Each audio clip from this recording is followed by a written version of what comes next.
Many pillars of the modern world, complex mathematics, advanced surgery, and sophisticated urban planning, are typically credited to the ingenuity of the Western world. History often labels ancient India as the Golden Bird, suggesting a land of immense material treasure. However, the subcontinent's most influential export was never physical gold, but rather a vast system of intellectual capital. Centuries before the European scientific revolution, this region was quietly drafting the blueprint for modern civilization. This history remains largely obscured, creating a disconnect between our present progress and its ancient origins. 5,000 years ago, while much of the human population remained in tribal settlements, a highly organized society was emerging along the riverbanks of the Indian subcontinent. The Indus-Sarasvati civilization built the world's first planned grid cities. These urban centers were designed with a focus on civil organization, noticeably lacking the massive royal palaces or stockpiles of weaponry found in other early empires. Their engineering was advanced, featuring standardized brick sizes and subterranean drainage systems that were more efficient than contemporary designs in Egypt or Mesopotamia. When shifting climates eventually forced the abandonment of these cities, the people did not lose their technical proficiency. Instead, the organizational logic required for urban planning migrated into the oral traditions and structural philosophies that would eventually define the Vedic and classical periods. This era saw the physical mastery of the Indus Valley evolve into the abstract brilliance of early Indian science. Long before the concept reached Europe, the mathematician-astronomer Aryabhata calculated that the Earth was spherical and identified its steady rotation on a central axis. The most essential contribution was a mathematical one. The invention of zero and the decimal system provided the computational framework necessary for modern computer science and space exploration. Biological sciences advanced with equal precision. By 600 BC, the physician Sushruta was performing complex procedures, ranging from the restoration of damaged tissue to the removal of cataracts.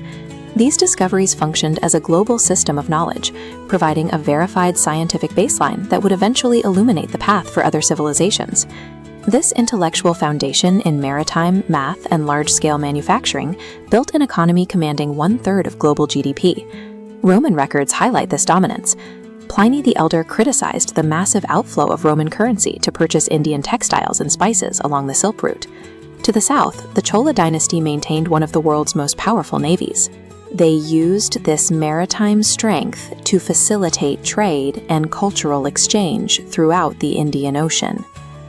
The physical evidence of this influence remains visible across Southeast Asia. Massive monuments and temples hundreds of miles from the subcontinent continue to reflect Indian architectural and spiritual traditions.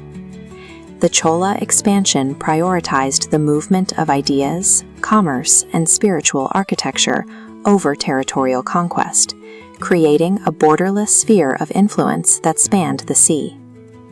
To preserve and teach this body of knowledge, India established the first international universities. Scholars traveled from as far as Greece and Japan to study philosophy and astronomy at centers like Takshashila. At Nalanda, the university library housed millions of manuscripts, acting as the primary repository for centuries of global research in economics and the sciences. This concentration of knowledge was ultimately destroyed. During a period of foreign invasions, the library at Nalanda was set on fire. Historical accounts state the collection was so vast that the flames continued to burn for 3 continuous months. This destruction interrupted the continuity of Indian science and economics. The loss of these institutions, followed by centuries of colonial rule, created a fracture in the region's historical and psychological identity. The burning of the libraries and the subsequent centuries of foreign rule significantly diminished the subcontinent's wealth and its standing on the world stage. Yet, while the physical libraries were lost, the core philosophies survived. These ideas were too deeply woven into cultural traditions to be eradicated. This period functioned as a pause in momentum. The ancient blueprint was preserved through traditions and philosophies, waiting for the conditions to re-emerge. Today, India is experiencing a massive digital transformation. becoming one of the most significant technology hubs in the modern world. The same mathematical and astronomical roots that defined the classical period are now visible in the country's successes in modern space exploration and satellite technology. India's modern space and tech sectors represent a reclamation of its historical baseline as an intellectual leader, rather than a nation simply adopting Western models. India persists as an idea that survived history's greatest fires to continue shaping humanity's future, one that is finally stepping back into its historic role as a foundational architect of civilization.